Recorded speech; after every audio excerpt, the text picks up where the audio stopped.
Okay, in this video we are going to be installing WordPress from within Cpanel, and Cpanel is just short for control panel. So as you can see, I am already logged into my HostGator control panel, and we are going to be using Fantastico Deluxe to complete our WordPress installation. So if you have a web host provider like HostGator that offers Cpanel, one of the cool things about Cpanel is it comes with Fantastico. And Fantastico is basically a PHP-based web app that allows us to install open source applications on our server. So I'm going to click right here. This little smiley face is the icon for Fantastico, and I'm going to click that. Again, that's found from within your control panel.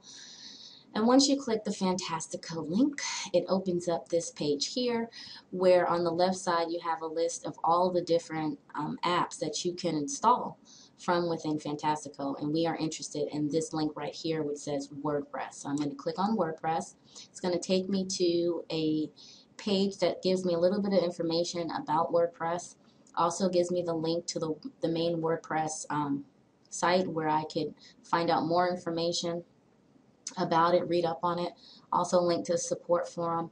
This link right here is what you are interested in, which is the new installation. It tells us which version we'll be installing. In this case, we have 3.5, which is one of the latest releases of WordPress that we're going to install. And don't be alarmed if you don't have anything below new installation. On mine, it shows my current installations. I have several websites that are running WordPress, and so it lists where I have WordPress installed. If you don't see this, don't think, oh, something's wrong. No, you may not have it installed. If you do have it installed on some of your other domains, it will show it under current installations. Okay. So what we want to do is we want to click New Installation, and this is going to take us to a page where we are going to be able to install WordPress with just, a few clicks and enter in some information here. Okay. All right. First thing we want to do is determine where we are going to install WordPress. If you have more than one domain on your hosting account, you'll have a drop down and you're going to look for the domain where you want to install WordPress and select it. So I'm going to select learnwordpresstrainingvideos.com, which is actually this domain. Obviously, I already have WordPress installed here, so what I'm going to do is I'm not going to be installing it on the top level, on the root of this domain. Instead, I'm going to install it in a directory. For you, you may just need to select the domain. If you want to have WordPress installed on the actual root of your the root directory of your website, then you don't need to do anything except select the domain.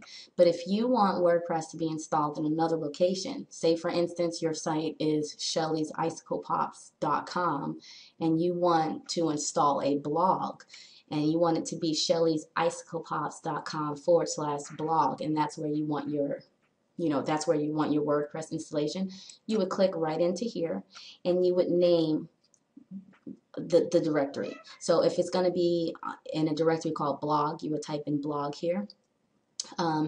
For me, I'm going to create a folder, training. That's where we're going to install it. If you want it on the top level, say you're building a business website and you just want the whole website on WordPress, you don't need to have anything here. You just leave that blank and it will install WordPress on your root directory, okay? Now, I'm doing this because I already have WordPress installed on my root, so that I can show you this in this video, I'm going to create this directory and install it here. Next, we're going to come down here and we're going to create our administrator username and password. For this video, I'm just going to type in admin. I don't recommend you doing that for your real site. Okay, when you set up your admin username, this is probably the worst username for you to pick, only because it is well known, lots of people use it, and for security reasons, if anyone wanted to hack into your site, this is one of the first usernames that they would try when trying to figure out your username and password.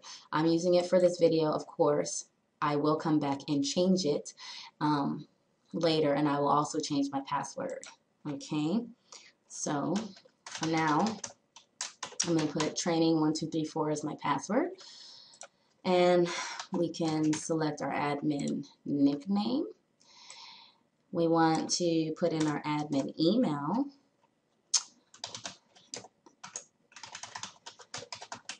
And use an email that you actually check.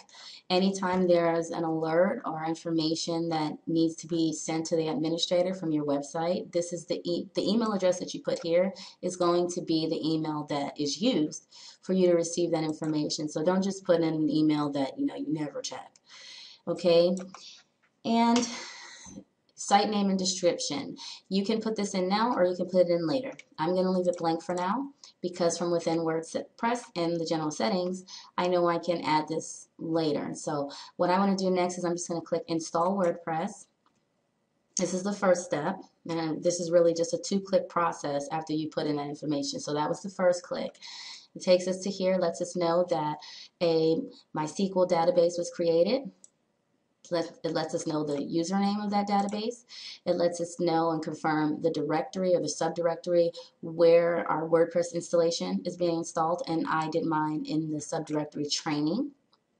And it also shows me the link to where the WordPress installation is going to be. So after I click finish, what's going to happen is Fantastico is going to complete the installation for me.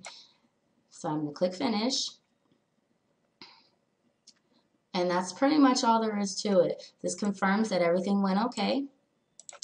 And it reminds me of my username, my password, in case I forgot it that fast. And then it also gives me a link right here, which will take me to the administrative area of my WordPress installation. So I suggest click that link. It'll take you to where you can actually log into the back end of your WordPress site. Oh, my fingers are on the wrong keys. Type in your username that you just created with the password and click login. And there, as you can see, it was a successful installation. I am now in the WordPress dashboard. And that completes this video on installing WordPress using Fantastico from within Cpanel.